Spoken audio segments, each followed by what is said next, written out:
Heart rates are up. So are the revs. We're getting ready for the start of the EBC Brakes Superbike race number 1. Clutches are out, the launch. Tony Elias gets a good one coming from the outside. He's going to go, oh, where was Kevin Bobio and Lewis? Oh, they touch. And no, unbelievable. Garrett Gerloff to the lead, into the chicane, a beautiful move. All the while, here comes Tony Elias.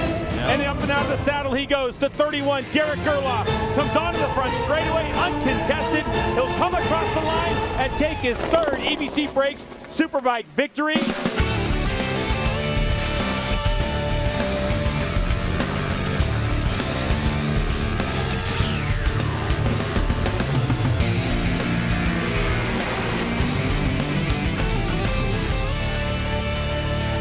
It's time for the MotoAmerica AMA FIM North American Road Race Championship, round 8 of 10 for 2019. It's the championship of Pittsburgh, from Pittsburgh International Race Complex in Wampum, Pennsylvania. Hello everyone and welcome to FS2's coverage of MotoAmerica. My name is Greg White, standing alongside Jason Pridmore, who's won 2 world titles in his day and 2 at this national level. Now Jason, here in the EBC Brakes Superbike class, things continue to get interesting because Tony Elias, our championship points leader, lost another couple of points yesterday. He did, but he salvaged his 3rd. He wanted to be on the podium, and if he does that and he's safe doing that, that's going to be okay. The problem is he's got a hot Garrett Gerloff. He's been worried about Cameron Beaubier all year long, and now Garrett's coming to the front. Yeah, I think at the beginning of the season, all we were doing was really talking about defending champ Cameron Beaubier and 2017 champ Tony Elias. Next thing you know, here we are deep into the season, and all of a sudden Garrett Gerloff's there. And let's not forget, Tony Elias has twice had a big points lead this year. Once at MotoAmerica, and we saw him throw that one down the road, then at Sonoma as well, after some bad luck from Cameron. And all the while, Garrett Gerloff on that 31 just keeps racking up the points. Yesterday's race was very interesting because there were a lot of lead changes. Tony Elias was close. Actually, why don't you take a look at the highlights? At the start of race 1, it was to nobody's surprise that Tony Elias from the 2nd row put his Yoshimura Suzuki up at the front. Followed closely into turn 1 by Garrett Gerloff and Jake Lewis. As the field rounded out of turn 2, they went up to turn 3. Cameron Beaubier went up underneath Jake Lewis. Jake just stood it up. Poor Josh Herron was tipping in. No fault of his own. It quickly became a race at the front between Cameron Beaubier and Tony Elias. Cameron fired the first shot into turn 14. A lap later, his teammate Garrett Gerloff, who was leading earlier, found his way back on the back of the Yoshimura bike to pass him as well. Then it became a battle between the 2 factory Yamahas at the front. Garrett Gerloff goes up underneath Cameron Beaubier in the chicane. Midway through the race, we saw Kyle Wyman make a mistake into turn 1, but really it was back at the front between the 2 teammates. Again, Garrett Gerloff makes a bold attempt getting into the chicane, a place that he found to be making up a lot of time all week long, and takes his 3rd win of the year and just chips away at the points a little bit more. Unbelievable for Garrett Gerloff. Here's a look at the scenario with Garrett. All right, so when we entered Monterey, he was 136 points in 3rd place. He was 39 points out of 2nd. In the last 5 races, 3 wins, 2 second-place finishes. Out of a possible 125 points, he scored 115. That means he's currently 1 point out of 2nd place and only 31 points out of 1st. Incredible run we have seen from Garrett Gerloff in his 2nd EBC Brakes Superbike season. Now, Jason, the interesting thing about Garrett Gerloff was he raced it really hard yesterday to get that win, and when Hannah talked to him in Winner's Circle yesterday, he was pumped. And my Yamaha R1 is working excellent today. It was working perfect all weekend, and even though we didn't get the pole today, like I knew we had consistent race pace, so that's kind of what kept my head in the right place and ready for the race and everything. And I almost completely forgot, but I'm such an idiot and ran off the track in like lap 2 or 3 or something like that. Luckily, it wasn't too bad, but I've already done that a couple times in practice. I should have known better, but hopefully tomorrow I can make that correction in the beginning of the race. But yeah, I'm pumped, man. The fans here are awesome at Pittsburgh. Man, all these guys that came out, thanks so much. Thanks to MotoAmerica for having an awesome event out here, and man, I'm pumped. I want to keep going. Like, I'm ready for tomorrow, man. I'm ready. Hey, I'm ready to be in the pressure seat, all right? Put me in the pressure seat. I'm ready. Well, it's today, Garrett. All right, EBC Brakes Superbike class brings out riders from all over the world. Next up, Hannah Lopa introduces us to the international flair of MotoAmerica.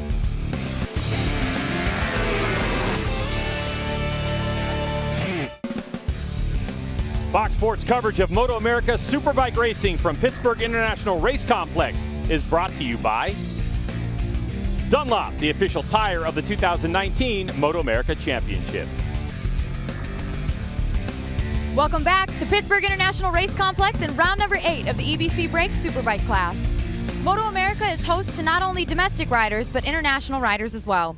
I had the chance to ask some of our international Superbike riders what it's like to race in the U.S. and how our series stacks up to those around the globe. My name's Aussie Dave, so Australian, but I'm almost American now. More people think of me as American. If they didn't know my nickname, I'd be American, but clearly I haven't lost the accent, so everyone tells me. But no, it's good. There's a lot of international riders here, and it just shows that a lot of people now are striving to come, and I get contacted by all sorts of people that want to come and race MotoAmerica. It's unreal. I mean, this has been my dream since I was a little boy, was to come to America and race motorcycles, whether it was motocross or road racing. So, yeah, it's kind of, I've been here for a while now. This is my 5th year, and you kind of forget about that stuff. But every once in a while I look back and I just got to realize that this is my dream. I'm living my dream. So, yeah, every day I get to spin laps with these guys and be in this paddock. It's a good day for me. Obviously, it's pretty hard moving away to a foreign country, but I've really settled in here. I've got an awesome team. How the racing is actually run here, to the amount of fans that come out, and the racing is just so good right now in the MotoAmerica Championship. And I also feel that the series is growing. There are foster guys coming in, so everything's looking good for the future here. I tell everybody to come here before they, Australian riders, try America before Europe, because basically you go to Europe and not many people make a living racing motorcycles in Europe, but in America it's a lot more riders are earning a paycheck here. To me, this is one of the most competitive series. Like, you have the names like Tony Elias. He comes over here and he's fighting. It's not like he's walking over everyone. He is fighting to win. So for anyone who's looking for a really, really good fight and battle with racing, this is the place to be. First of all, I think there's a really good American young riders who deserves more than anything the opportunity. And then I think will be good if some strong riders from Europe or Australia or South Africans join to the party. But we need factories, we need teams, and we'll see. Yeah, well, Jason, I mean, listening to Tony, the years I've been in this paddock, people have always wanted to come to the U.S. and race. Yeah, and currently I'm seeing a lot more of that blow up on my emails and text messages from friends overseas, because MotoAmerica is trending a little bit more now. People want to be here, so we welcome all those guys to get back over here. And it's always that situation, isn't it, where you're here and you go, I want to go over season race, and now riders want to come back here. Yeah, even when I was lucky enough to go race overseas and go do some World Endurance and World Superbike and things, it was always people want to come to America. They want to come see America and come see our series. So no matter where you're at in the world, you always kind of want to go check out other places, especially if you're lucky enough to do this for a living. And one of our international riders is looking to hold on to his lead in the championship. More on the other side of the break.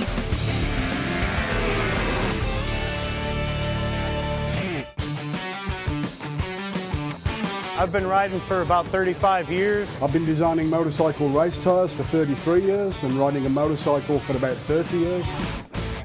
We've got a team of hardcore enthusiasts. My field salespeople, 100% of them ride motorcycles. It really makes a difference in the way people respect you, approach you, and listen to what you have to say. Right now I have a Triumph Tiger 800 adventure bike, which is a fantastic way to tour the country. My experience on a bike is very helpful in terms of trying to understand the riders and speaking the language they speak. I understand gestures, I understand what this means, In my department, the engineers working for me on motorcycle tyre design, about 60% are enthusiasts. We do track days, we do touring, we go to rallies, we go to events on our own motorcycles. They get to bring that information back to our product planning teams, and the product planning teams in turn create better products for the end user. Some hardcore enthusiasts that do a lot of track days, including the team that works right here in the MotoAmerica paddock. There's no substitute for that. When they're working with the best riders in the world to design tires, and they understand what those guys go through, when they talk about a feel in a corner, it makes all the difference in the world for us when we're designing tires. we're very blessed to have that many engineers and enthusiasts on our team at Dunlop.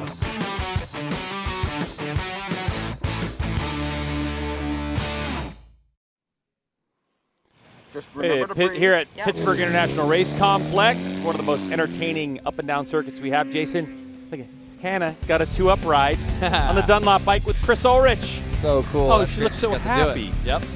Well, she's got one track over me then. Welcome back to the Championship of Pittsburgh here at Pittsburgh International Race Complex in Wampum, Pennsylvania. A broken cloud day, low 70s, and the wind is blowing. As it started to calm though. Like just looking out, it's not as windy as it was an hour or so ago, Greg. So that's great. Yeah, in the EBC Brakes Superbike class, there is a big debate going on about tire choice. Yep. It's just one of those things that normally, by the time we get to race number 2 on Sunday, everyone's made their choice. But there are 2 particular tires that Dunlop is offering in terms of compound that teams are going, well, I don't know, should I run this one, should I run that one? So the wind calming down and the temperature rising a little bit is going to set up possibly the softer of the option of compound for most of the riders. Well, you can see that riders are all set on the grid, which means the third member of our team, Hannah, who just got to do some laps around this track, is sitting out there. Hannah? I've got our yesterday's 4th place finisher, Jake Gagne, best finish for you yesterday this season.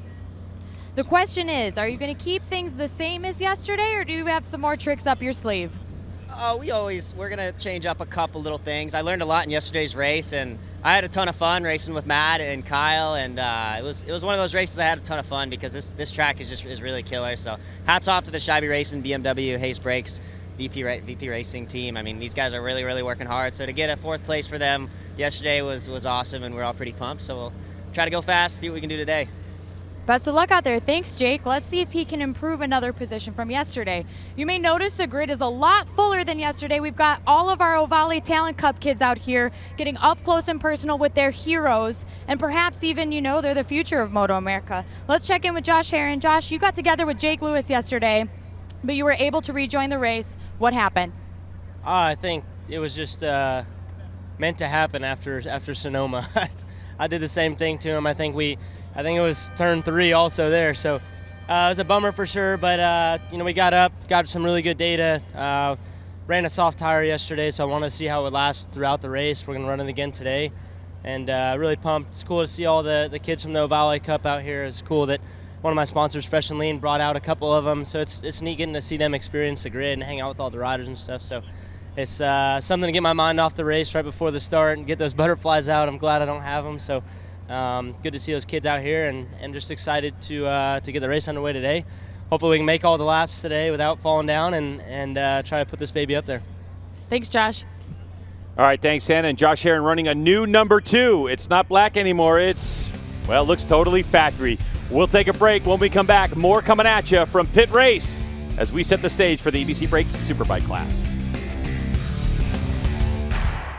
This event, it was fun hanging out with all the fast kids around the world and learning from them, especially how fast this track is. It's kind of fun to go with their lines and stuff. I totally suggest trying to ride bikes. It's really fun, and it's a great family thing to do. So if anyone's interested in it, then I would really suggest it.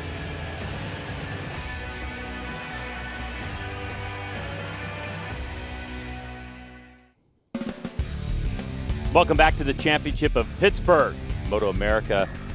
Round 8 for 2019, race number 2 of the EBC Brakes Superbike class, getting ready to get underway. Let's take a look at the track map, Jason, because this is one of my favorites. It's 2.78 miles long, and it's got some left-handers and some right-handers. Now, it was constructed in 2001, but a few years ago they extended it out to 2.78 miles, and it is an absolute roller coaster.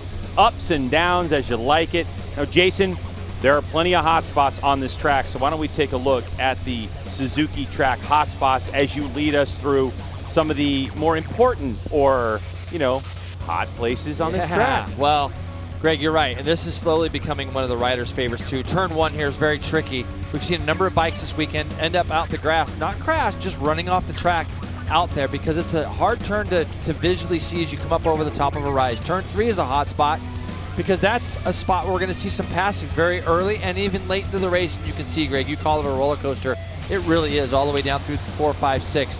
Then we get to this great complex in turns 7 through 10. Actually, it's turns 7 through 12. A series of S's that go back and forth. This is where you get to see riders choose different lines. You'll see bikes that are geared different, have different advantages through here. Just a different type of flow for each rider individually. That'll eventually take you to, I think, one of the hardest turns on our series, turn 14.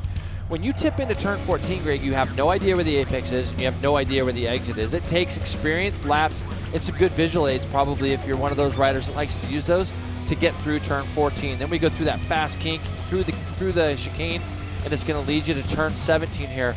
We've already seen a couple races get decided here. We'll see if another one gets decided there today. All right, so that's the Suzuki track hot spots. Now we are getting ready for this race start. So on the other side of this one, it's going to be action here at Pit Race. Welcome back to Wampum, Pennsylvania for the championship of Pittsburgh here at Pittsburgh International Race Complex. The starting grid for this EBC Brakes Superbike.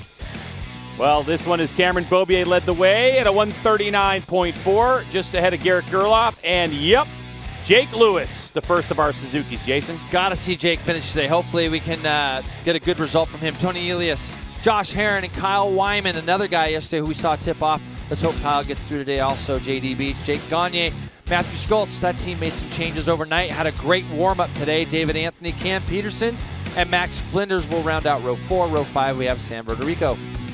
All right, so there's a look at the competitors for this one. Now let's get down to Hannah, who has our cycle gear last-minute report. Hannah? In yesterday's race, in the final lap, Cam Beaubier had a huge moment in turn number 5 where he nearly crashed. I spoke to our friends over at Yamaha, and they gave us some information on that save. When the rear tire was spinning, there was a 200% increase in speed compared to the front wheel.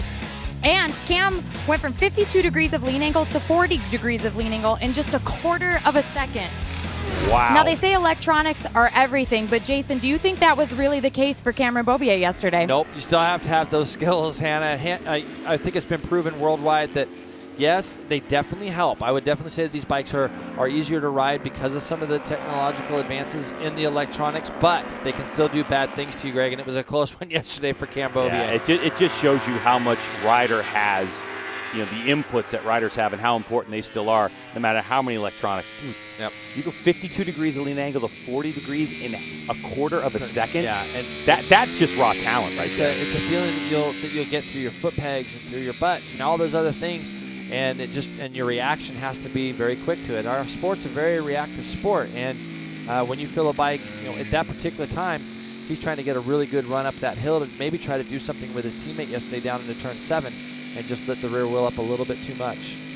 All right, are you ready for the Premier Class EBC Brakes Superbike race to get underway? The warm-up lap is done, which means it's time for riders to take the grid. Josh Herron flying that new number 2. They put that on just a couple of hours ago. It's been a black number 2 the entire time, and they finally just gave him the number that he wanted. Let's switch it up. Yeah, so he's going to be really easy to distinguish, especially with that riding style. Cameron Beaubier, the number 1 plate, trying to get that number 1 plate to stay on his motorcycle for the 2020 season. Right now, the championship difference between Tony Elias, the 24, and Cameron Beaubier, 30. A race start, extremely important as you have 2 factory Yamahas, the Monster Energy Yamalupe factory racing team on the front row. Tony Elias gets all set. The grid is cleared. Here we go. Red light goes on. When it's off, we're racing EBC Brakes Superbike race number 2 from Pit Race. Good launch from Garrett Gerloff and a good one from Jake Lewis as well. But here comes Tony Elias around the outside. Oh, it's going to be Jake Lewis. He has it for a moment. Runs a little bit wide, and Garrett Gerloff runs up underneath him as they all go up over that wheelie hill in front of the fans over there on that hillside. And the guy that is again gets shuffled back. Cameron Beaubier, 5th place. It looks like he's trying to do something with Josh Herron. He does. Rides around the outside of him in 3. And he's going to be 4th place, Greg. But at one time, Cameron Beaubier from pole was shuffled back to 5th spot. Jake Lewis told me he just wants to get through this corner right here, turn number 5. He's got it. He's up to turn number 6, and he's chasing after Garrett Gerloff. How about Jake Lewis on the M4X Star Suzuki? After the success in Supersport of his teammate, he's trying to put it on the podium. Oh, Josh Herron, great try for Josh Herron. He's still on the outside which will switch to the inside, but he gets closed off. Herron tried to make a move on Beaubier in turn 7. Good tight racing between Beaubier and Herron there. But Jake Lewis, you're exactly right, Greg. Ooh. And he is actually going after Garrett Gerloff. It looked like Garrett Gerloff was getting that breakaway that we've seen him do so many times in other races. But Jake Lewis is responding to that. Boy, that was a big mistake from Tony Elias. The front end of the motorcycle, bobbing and weaving. You can see the gap that's now created. And Cameron Beaubier nearly got caught out in that incident a couple of corners ago with the 24 bike. So Garrett Gerloff, who is on fire right now. That chicane is Garrett Gerloff's gold mine because he is so fast through that chicane. Jake Lewis had actually closed up to the back of him going into the chicane. And there's a distinct difference between what the Yamahas do and the Yamahas and the Suzukis do down there. And I'll get into that as we go into this race. But right now, that's going to do a lot for Jake Lewis's confidence to finish that first lap in second. Now he can focus on the guy ahead of him. His bike looks really good up over the top of that rise. This is the luck we've wanted for Jake Lewis. He's had a string of bad luck so far this season, and there goes Beaubier. He's going to go up the inside of Tony Elias, who left the door open. So now Beaubier gets around the Yoshimura Suzuki, and he's Garrett Gerloff ran off, or he's got some problem. No, your race leader, Garrett Gerloff, hand in the air, trying to go for a second win this weekend, and Garrett Gerloff is having an issue, and oh my goodness, Jake Lewis on the M4 X-Star Suzuki is leading this race, and he's got a gap. He's got a gap, Greg. Now he's just got to keep his head down. And on new tires, this is where he can make some time. And we see Garrett Gerloff going backwards on our screen here, as well as the TV. Dave Anthony goes underneath him. I wonder what has gone wrong. This is huge. Obviously, Garrett has just placed himself back into this championship so well. This is huge heartache for him. But now Cameron Beaubier's got his head down. He's going after Jake Lewis himself now. And Jake's just got to hit his marks. He's on new tires, leading the Superbike race. This is what we wanted to see. This is unbelievable. And the question becomes, where is the motivation for Cameron Beaubier right now? Of course, he wants to get max points as much as Cameron Beaubier can get. But with Tony Elias behind him, onboard shot of Garrett Gerloff as he's taking a look around. You can see the speed is just not there. He's going to nurse that bike possibly back into the pits in this one. So Cameron Beaubier in second spot. Coming across the line, Jake Lewis. That's going to be his first Superbike lap led this season. 41.6. I mean, that's such a good first lap for Jake, and I've watched him all weekend in the 41. Cameron Beaubier, though, 41.3. He's cleared off from the Yoshimura guys, and he's coming, isn't he, Greg? Yes, for sure. Yeah, his motivation is clearly get maximum amount of points. Tony Elias, is he going to be sitting in fourth place? We've seen him kind of go back and forth. There comes Garrett Gerloff. Heartbreak for Gerloff. 3 wins this season, and by the way, had the longest podium streak in MotoAmerica this season. It's a shifter, Greg. We got word that he ran on in turn 3, so it could be a shifter. Something is, yeah, you kind of hear it. It sounded a little bit clanky, didn't it? Pulling in, but yeah, it's too bad. It's too bad. The guy's been riding so well. Mike Canfield there, first guy to put his arms around him. This kid's been working really hard to get himself back into the championship, but now he's a race winner 3 times this year. So back up at the front, let's talk about Jake Lewis. Jake Lewis has done a great job, Craig, of trying to continue to clear out. Josh Herron has moved through to 3rd. So somewhere, obviously, when we had our cameras on Garrett Gerloff, Josh Herron has moved his Yoshimura Suzuki number 2 bike into 3rd place. Tremendous run from Josh Herron. He looks like he, as well, Greg, has pace. Whatever changes they made overnight to Tony Elias's bike is not working. Yeah, but to Josh Herron, he said after morning warm-up, where he was the second fastest, that his Yoshimura crew took some power out of that motorcycle to get it so he can ride it better. And then I went to the crew and asked them, and they said that's exactly what we have done. And now Josh Herron sits in a podium position ahead of his teammate. But how about M4 X-Star Suzuki's Jake Lewis? He'll lead another lap, and we get a look at the time. So Beaubier got 0.3 of a second out of Lewis on this one. Yeah, how about a 41.3 from Josh Herron, though? 41.3 from the guy in 3rd place. He's trying as well to not let these leaders get away. You see how much better Jake Lewis's bike goes up over that rise than Cameron Beaubier's? That's what makes it hard. If Cameron can get up over that rise clean, then he can get up close enough to people to pass him into turn 3. Garrett Gerloff will have to look on in this one in disbelief, and he'll watch the coverage that you're watching for the rest of this race. Privateer, M4 X-Star Suzuki, bringing it to the factory teams. Different electronic system. They've been working on it. They went to the Dunlop Proving Grounds on Monday, had a half day of wet testing and a half day of dry testing. Continue to improve upon what's going on with this motorcycle for Jake Lewis. And Jake Lewis is handling the pressure of leading an EBC Brakes Superbike race tremendously well. Family looking on, and Bobby Fong as well.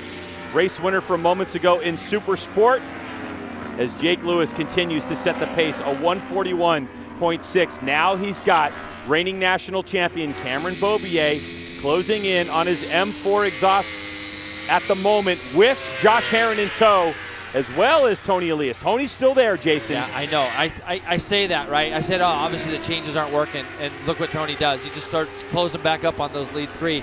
Typical Tony Elias is what he does. He sorts things out. He figures things out. He feels stuff out. Here we go, the battle at the front, Greg. We got 4 riders now all tied up here. Cameron Beaubier is going to try to get in the draft of that M4 XR Suzuki and try to get close enough before turn 1. He's in the draft, Greg, but I don't think he's close enough. Now, let's watch how all these bikes go up over the top of this rise. Josh Herron right smack in the mix now. And he is looking threatening at the moment. Cameron Beaubier not looking behind him, but he's going to know on his pit board the information that Josh Herron is there. Is Beaubier making the move? He does. On the brakes, up the inside. Lead change. Beaubier now at the point. Now Jake Lewis can go to school and see if he can get pulled along. And Josh Herron looks like he really wants to get by. He's making a big move, Greg, down into turn 6. Tremendous move from Josh Herron. He looks super confident on that bike. This is the kind of thing that we had expected from him all year. Oh, he's off close to the cross. Hold on to it, Herron. Oh, my God. Wow. That was a nail biter right there. Everyone's heart stopped for a moment, including Herron's, but he's recovered. He keeps it on the track. That was absolutely special, Jason. Yep, that was absolutely special. And right now, Tony Elias is loving this because he has closed the gap up on Jake Lewis. He's got to see what's going on now. If he wants to go after Cameron Beaubier, he probably feels, I've got to try to do something with Jake now, but Jake's got tremendous pace. So Jake Lewis back into second spot. Hannah is down with Garrett Gerloff at the moment. Hannah, what do you hear from Garrett? Garrett, unfortunately, you've retired from this race. What kind of issues were you experiencing out there? Yeah, you know, just went into 3 and the bike just started locking up bad and nothing. We're not really sure what's going on, but I mean, before that, the bike was working awesome, my Yamaha R1, and you know, it sucks, but you know, I know that everything happens for a reason, and that there's a plan, and we're gonna come back stronger at the next round in New Jersey, and you know, it's a long race. You never know what's gonna happen, but I'm staying confident, and I know what I can do. So just gonna bring that to the last 2 rounds of the year. So anyway, but thanks to my team and everything, we'll come back stronger. All right, so for Garrett Gerloff, an 11-race podium streak comes to an end. A great run for him, and we will definitely see him back strong as ever, because that's not a knock on his confidence. That was just one of those things that happens. Absolutely, it happens. And as a rider, when we fling one down the road, we got to come in and look at our crew. And when it breaks, they come in and they look at you and they say sorry as well. So I'm really loving what I'm seeing here. Jake's not really letting Cameron get away. Last lap through, 42.0. 42.0 for Tony Elias as well. 42.6 for Jake Lewis, but see how he's closing this gap back down. 13 laps to go in this one. It's Cameron Beaubier leading the way from Jake Lewis, Tony Elias, and Josh Herron. It's getting fast and furious up front. Josh Herron, nice recovery, Jason. Unreal. Absolutely nice recovery. He's already put that one behind him. I promise you, it looked a lot worse to us than it did to him. He was just riding that white line. And here, he's got everything under control. He just doesn't want to run off into the grass and give up too much track position. But he did the wise thing. Yeah, he didn't want to make a violent move either, like try to. And he had his leg out like that for balance. You know, he's trying to get the bike to kind of get back over to the track there. Unbelievable. So we see the exit of Garrett Gerloff, who is leading. And now, welcome to the party, Jake Lewis. Yep. And I talked earlier about this particular section that they're in, and when they come through the next time by, we'll talk a little bit about it. But the Yamaha actually goes through the chicane. It looks to me, Greg, when I was over there watching in third gear, back to second for the last corner, the Suzuki's run through all in one gear. So they might go back to second. They might be running second through fourth as far as gears go. And they go through the chicane in second and keep it in that same gear all the way through the last corner. So the pace at the moment, Tony Elias not able to make any inroads on Jake Lewis. as we take a look at our timing and scoring screens, Cameron Beaubier a 141.3 last time by. Sorry, 141.6. Yep. Jake Lewis a 7 and an 8 for Tony Elias. So just a tenth of a second taken by each rider on each rider last time by. Jake was living in the 41s in practice. This is a pace he's more than comfortable running. And you can see these three guys now, they're just going to kind of settle in. We're in that part of the race where we're just kind of putting down the laps and seeing how people's tires are getting together and things. And I only say that, I don't mention tires very often in our MotoAmerica races, but like you said, Greg, at the beginning of the show, the tire thing is definitely something that we can look into. Yeah, so for Cameron Beaubier, for instance, he's running the extra soft front and that medium rear. Yep. For Jake Lewis, it's soft front, soft rear. So dramatically different combinations, but it depends on temperature, size of the rider, setup, all that stuff. And we heard Herron say that he's on a soft rear also back there in 4th spot. So not too concerned yet about Herron just dropping off the back of this. We'll see if he can claw that back up, because it looked like he was really racy with those front two guys until he made that little small mistake going up over the hill. I just keep looking at the 24 right now of Tony Elias, just watching him chip away. It's gotten a little processional at the moment. But when Cameron comes across the line, it'll be 11 to go. But he's got to feel pretty good that he's got Jake Lewis in front of him, and Cameron's not really getting away. You know, right now, Tony can just observe and watch what's going on ever so much and just see the characteristics of both bikes, both riders. See how much Jake's bike moves, or Cameron Beaubier's bike jumps around over the top of that hill? Yeah. All right, so it's Beaubier, Lewis, Elias, Herron. Just like that. Here's a look at it, Jason. Coming in there. He's coming up over 1. Now, at this point here, he's going to do a small body shift back into the middle of the seat. He's going to get an upshift, and you're going to see him move as he just comes to the top of this hill. He's loading his legs right there. That's all he's doing, is loading his legs as he gets up over the top. And that's that big movement that we talked about. Some of the other bikes just go over there a little bit easier. Crystal ball time, Jason. Here we are, 11 laps to go. Not quite the halfway point yet. Josh Herron still there, but starting to drop another bike length or two. How do you think this one's going to play out if you had to predict it right now? You know, it's so hard, but the longer that Tony Elias stays where he's at, the more scary he becomes to me, because we know what he's like when the tires are a little bit bad and the fuel load has gone down. He just continues to just keep pounding away. There's a live look at our championship on the right-hand side of the screen there. Cameron Beaubier would be 21 points back now. Garrett Gerloff would be 47 after his DNF today. Josh Herron is doing everything he can, and he's clawed that gap back in here, Greg, on this lap, at least to his teammate. Jason, in talking with Tony Elias earlier today, we talked about the areas of the motorcycle he wanted to improve from yesterday. What he said to me was his initial turn-in and mid-corner grip. He didn't have the feel in the front end that he likes, and we know that Tony, especially if he's going to go straight to an apex and park everybody, that front-end feel is the most important thing. It is everything, isn't it? Mm-hmm. And really, this kind of track, it's very hard to do that. There's a couple places that, because there's so many left to rights and so much transitions, there's only a couple places where I really feel you can let the brake off and go to the apex of a corner. It's not the easiest track on our calendar to do that. So it'll be interesting when time comes to see Josh Herron make a pass down into here 5 laps ago or so on Jake Lewis. That's a very big commitment pass. Josh Herron obviously has a lot of front feel with his bike, just by what I saw. And I'm going to tell you something, man. Looking at Jake Lewis, Jason, keep in mind all those years ago, a couple of years ago, one of the reasons Tony Elias is here on the Yoshimura Suzuki in this paddock is because Jake Lewis, that was his ride.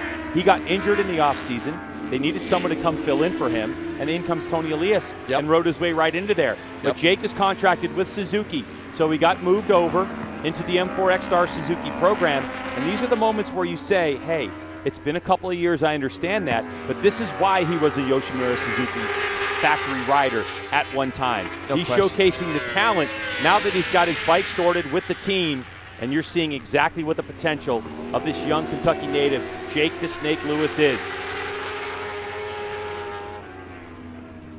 So we have 10 laps to go in this one. A couple corners to go, and it's going to be the halfway point. It's Cameron Beaubier, Jake Lewis from Tony Elias with Josh Herron hanging on. 9 laps to go in the EBC Brakes Superbike class, and Jake Lewis has been passed by Tony Elias while we were away in break. So here comes Tony Elias, Jason. He's on the gas. Now the question becomes, as Tony managing this championship. What does he have for Cameron Beaubier, and what does Cameron Beaubier have in the tank? Yeah, well, Tony wants to win. This is going to be going up into turn 1. Tony Elias gets a great run out of the last corner and was able to just get by Jake as they tipped into turn 1 and make that pass nice and clean. Can't tell you what a boost it would be for the M4X Star Suzuki team to hold on to a podium finish in this one, but now we know that Jake Lewis is going to be coming under fire from Josh Herron. There it is. Yep, he certainly is. This is where Jake's just got to just keep focusing his attention ahead. He's got so much race experience. I mean, he's a dirt tracker. We've watched him doing the TT at Daytona and things. So he's got a ton of racing experience. He's got to draw back on that now. Yeah, you know, and knowing Jake Lewis the way I do, Jason, you hear a lot of the Owensboro, Kentucky clan and the amount of cycling they do and those types of things. And talking to Jake Lewis about that, like, I don't see you on the bicycle very often. And Jake says, look, I'm a motorcycle racer. Yep. I like to train on a motorcycle. I like to get my heart rate up and get my fitness done on a variety of motorcycles. And that's exactly what he's doing. So now, here we have Tony Elias chasing down Cameron Beaubier, getting set for some fireworks towards the end of this one. Across the line they go. Beaubier only 0.2 of a second ahead of Tony Elias. Now we're going to get to see a bit of a duel, I think. And look, see, that's the thing right there. That's what's going to... Josh Herron goes through on Jake Lewis. That would have been in turn 1 as well. Tony Elias got up over that rise that I've been talking about the move whole side race. by side. There goes Tony Elias. He'll take over the lead. Surprise, Cameron Beaubier. A look over his shoulder. He says, okay, I have some breathing room here. Hit the reset button, Cameron. What do you have in the tank? Because Tony Elias, he's done it before, and he's doing it again. He's not going to have much breathing room for very long because Josh Herron is coming. That is all because of how that turn 2, turn 3 area is over there on that hillside in front of all the fans. Cameron Beaubier's bike just doesn't go over that as nicely as the rest of the bikes. Tony was able to get up there over there a little bit quicker, which allowed him to draw up to the back of him going into turn 3, and then put a pass on him going down the inside. Tony Elias, your new race leader, your championship points leader. You saw a little while ago, we showed you the points as it sat when Tony Elias was back in 4th place. Now all of a sudden a change of fortunes. If the race ended like this right now, it's Tony Elias going from losing points to gaining another 5 points on Cameron Beaubier. Now Jason's focused on the screen like you are to see where it is that Tony Elias is stronger. And you can see the Yamaha is so strong through the chicane area. It certainly is. That's the spot where that bike seems to shine. And you're going to see Tony pulls the bike back over to the right here. And Cameron has actually changed his line from what I had saw earlier in the weekend on Friday. He's kind of doing the same thing now. And Josh Herron has done such a good job to keep himself in this race. Tony gets it backed in up over the top of turn 1. This is that important spot. There's a bump there, Greg, and that's the difference. There's a bump out of turn 1 that really determines your line and your drive up over that rise. Cameron Beaubier. You can tell from just the visual on your screen that Tony's really good in the first split, the first sector. This track divided into 3 different sectors. Easy for us to determine who's good where.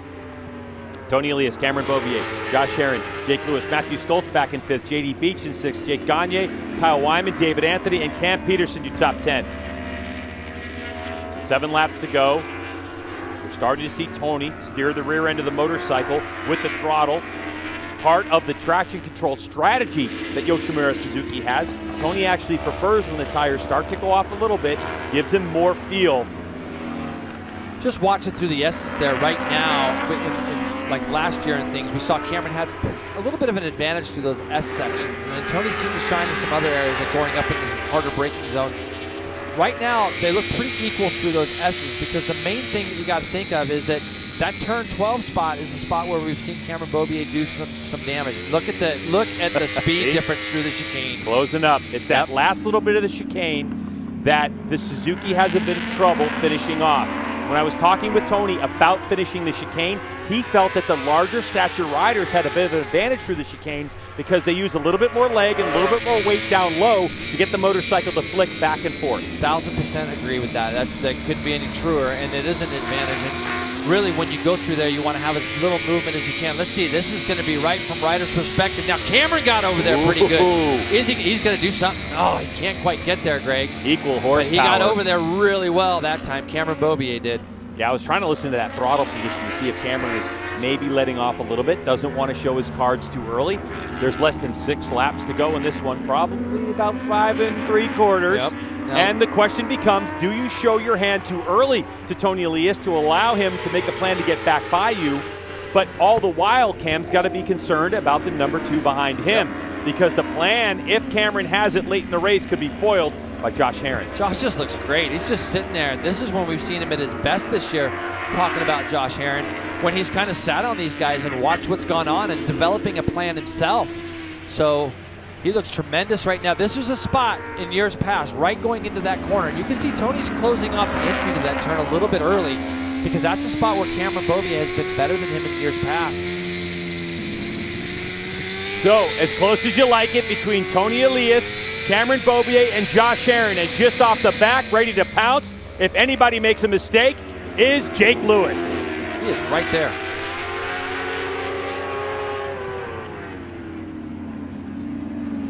Jason taking a look at, this is the spot, by the way, earlier on in the program where we saw Cameron Beaubier have that big slide down at the bottom of turn number 5.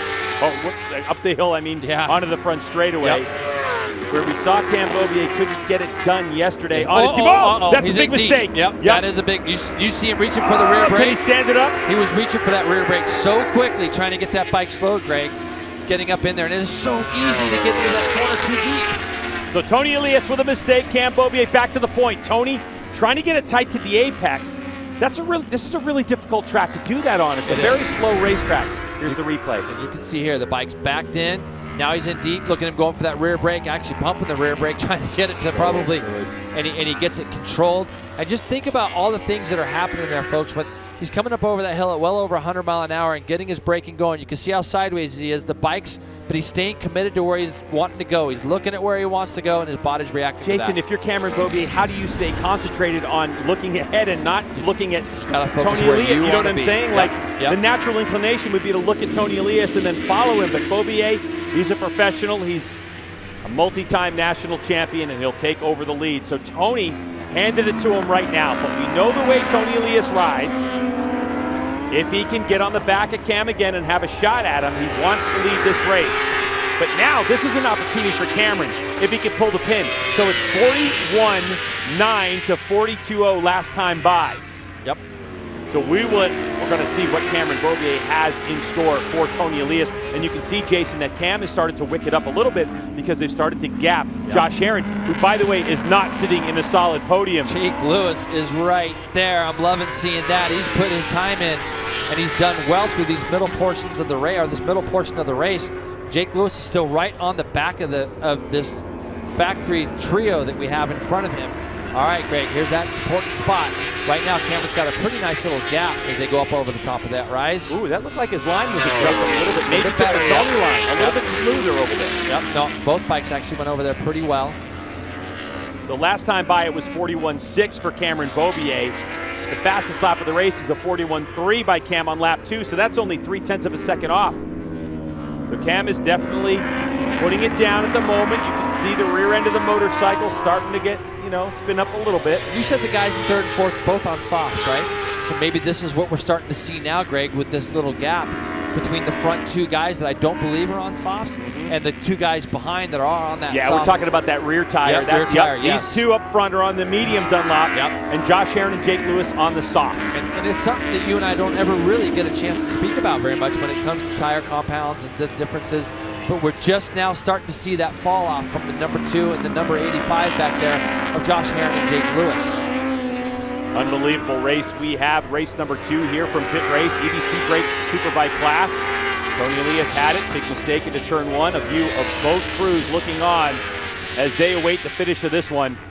Less than 4 laps to go as they work the chicane, the back half of this racetrack. So Beaubier is going to come around again. Another good look at those lap times. What we did see from Cameron Beaubier was he set his personal best sector 1 time last time by. So we know that Cam's got a good bit of tire underneath him. Comes across. 41.3. 41.306, fastest lap of the race for Cameron Beaubier. Tony Elias goes 41.5 right behind him. But see that gap, Greg? Right now, Tony's not close enough to do anything up over in turn 3. So Cameron looks like you're right. It looks like he's done something, whether it's consciously or not, he's done something to get up over that rise a little bit nicer, and he's be able to keep that gap. I think maybe when Tony was leading, Jason, he saw Tony's line, possibly. Yep. And the battle for third still rages on behind them. Really between Heron and Lewis. And the difference, Greg, 41.3, Josh Heron 42.3. So that's the difference in the tires, again, just dropping off a little bit.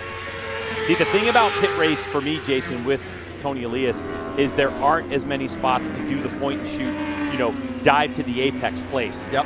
So he doesn't have some of the race advantages that he has with the way he likes to set up his GSXR 1000, but he's as close as you like it at the moment. This is what's so amazing about Tony Elias is that he finds ways.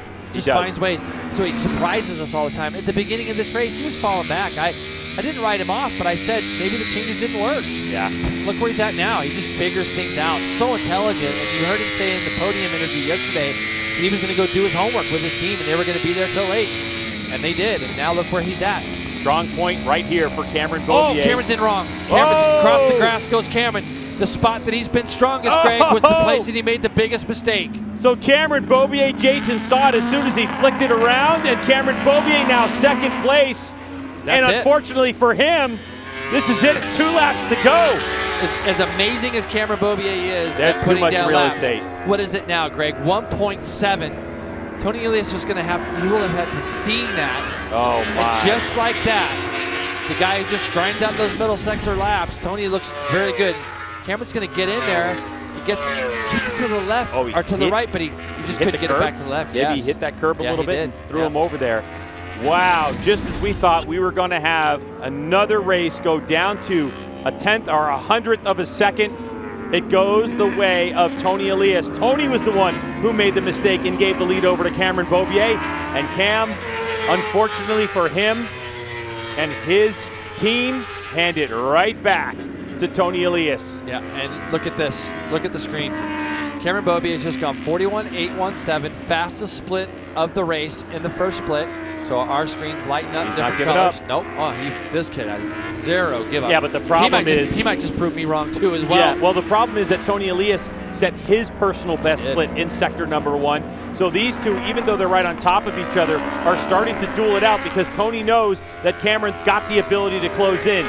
So now it's head down for Tony Elias, trying to put together the best lap of his race to ensure that he's got a cruise final lap on this final run up through the chicane. He's in there deep that time. He was, but he gathered it back up. That's what he does. He was in there fast that time. And Cameron's gone purple on our screen. Jason, we have talked about how difficult it is to lead here at Pit Race. Yep. Oftentimes we see mistakes from the leaders. It's the characteristic of the track, though. It is that difficult, Greg.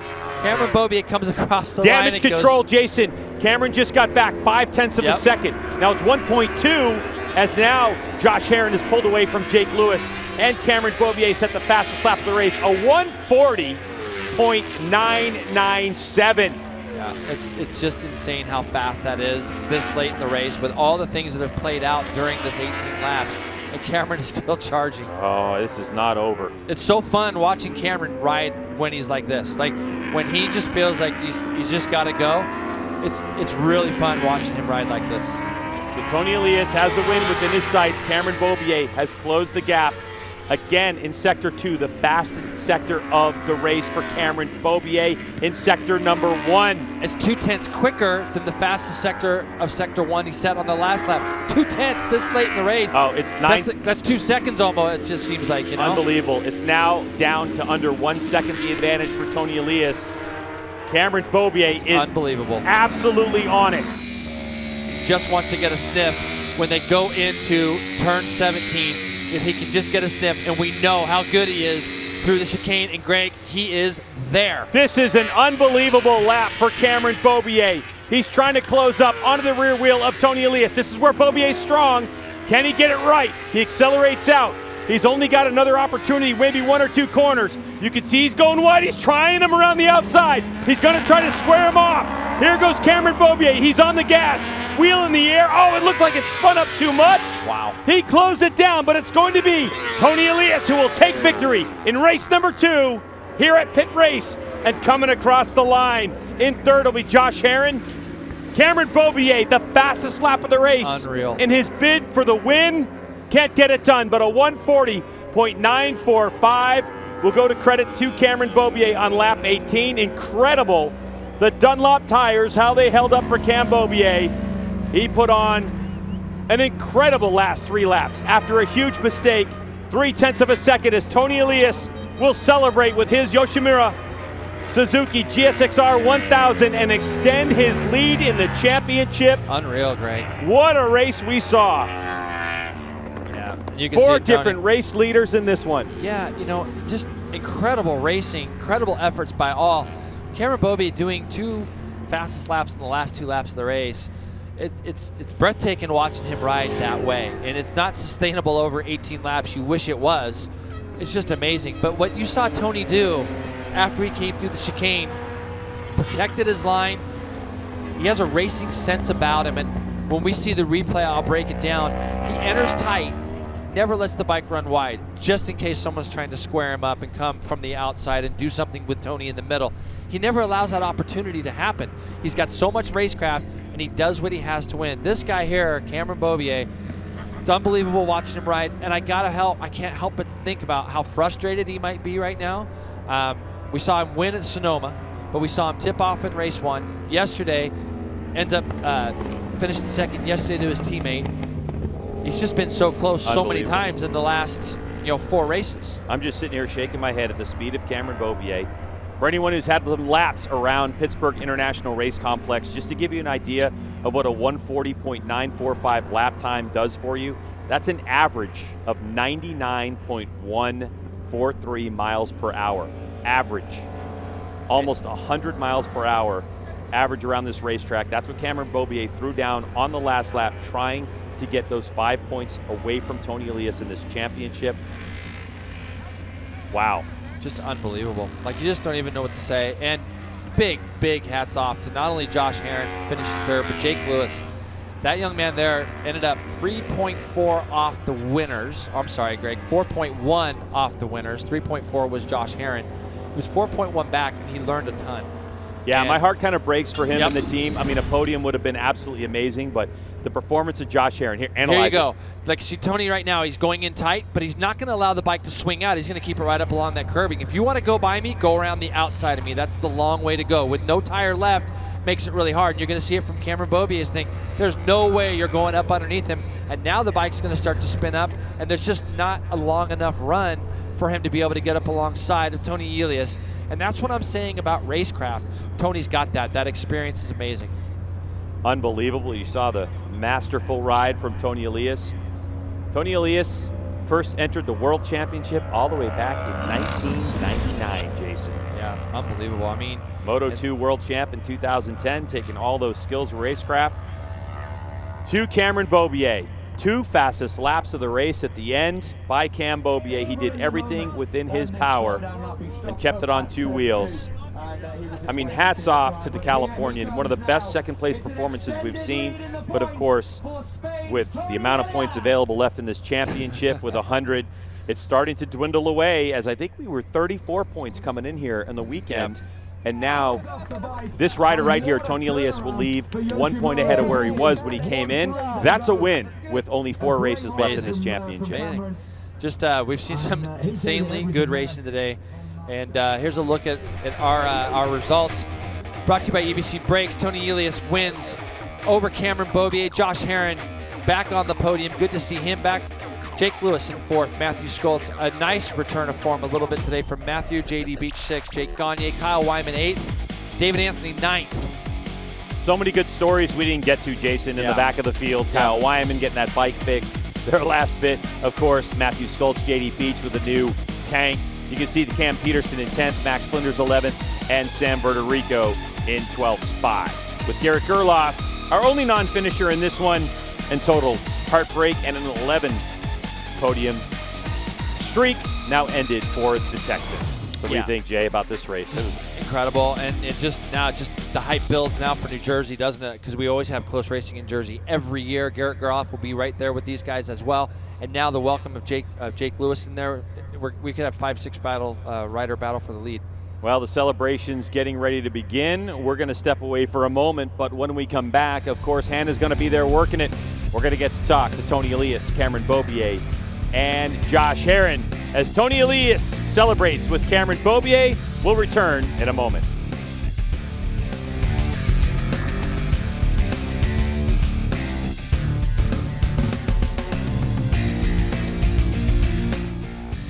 Welcome back to Pittsburgh International Race Complex. The EBC Brakes Superbike race number 2 is done and dusted, which means that Hannah is ready to talk to our top racers. Take it away, Hannah. I've got a race winner, Tony Elias. Another fantastic win for you. But you just mentioned to me a second ago, it wasn't exactly your best race. Why is it that you think that? Well, we made some changes from yesterday, and this morning worked so good. So I was so confident, so pumped, because I was thinking, okay, I'm gonna win the race. I will be able to battle with Garrett, with Cameron, more easy than yesterday, because yesterday I suffered a lot. But since the first lap, didn't work. Everything changed a lot with the temperature. I didn't have grip, no traction, a lot of spinning, and very difficult race. I've been patient a lot, step by step. They slowed down a little bit. I could overtake Jake, Gerloff off. I'm sorry for him.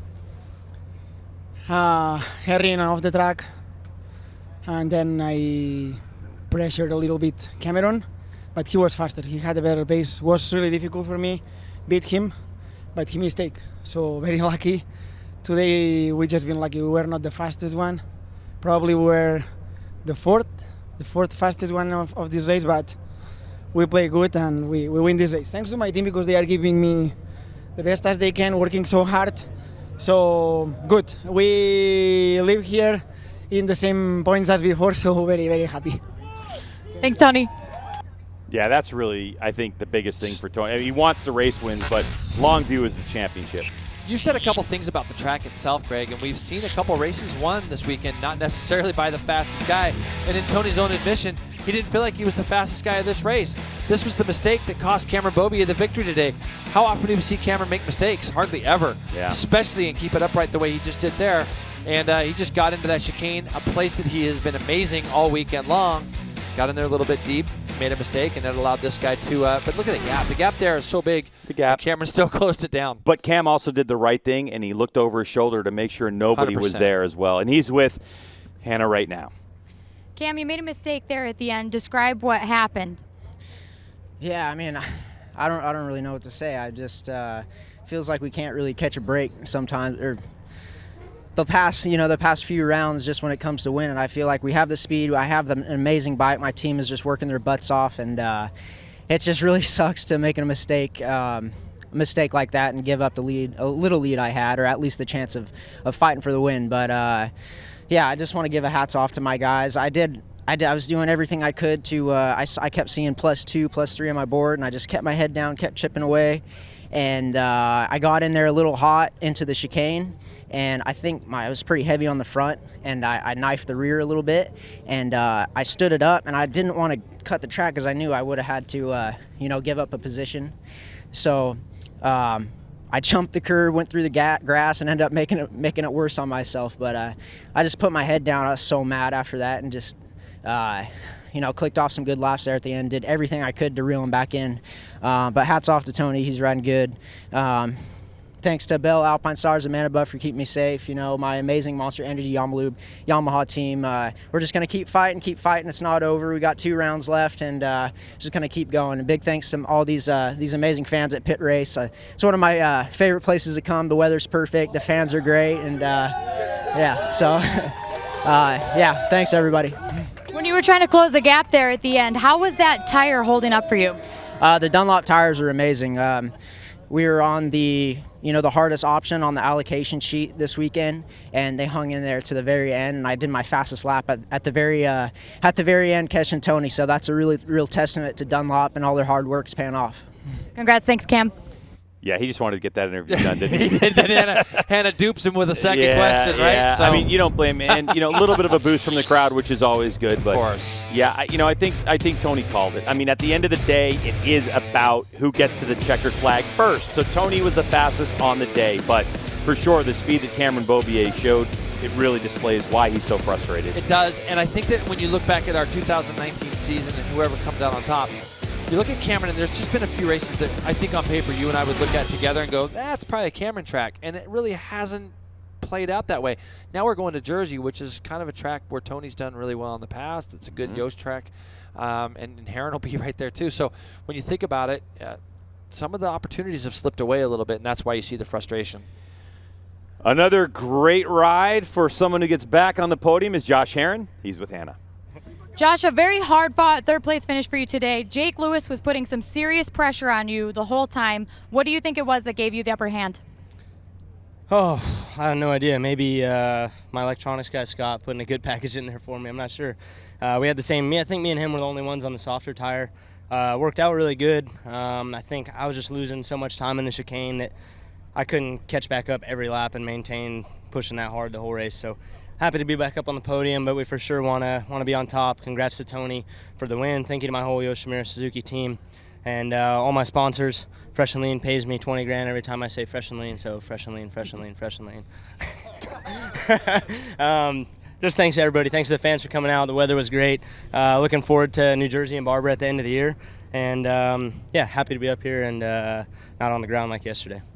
Thanks, Josh. Thanks. All right, so for Josh Heron, his fourth podium of the season, Jason, 2 wins and 2 third-place finishes, and that's 2 in the last 3 races for Josh. And he's had a little bit of bad luck. At Sonoma, he had a little tip-off, and then yesterday, through no fault of his own, had the same thing happen again. So today he was really racy early. You could tell when that tire finally had started to give up. And, great to see him back up on the podium. I know that's where he feels like he belongs every weekend, of course. Great racing across the board here in the EBC Brakes Superbike class. You can see Heron with such extreme lean angles there that he's dragging a little bit of that Yoshimura exhaust, maybe even a foot peg. All right, so when we come back off of this one, we'll have more from Pittsburgh International Race Complex as we wrap up the EBC Brakes Superbike race number 2.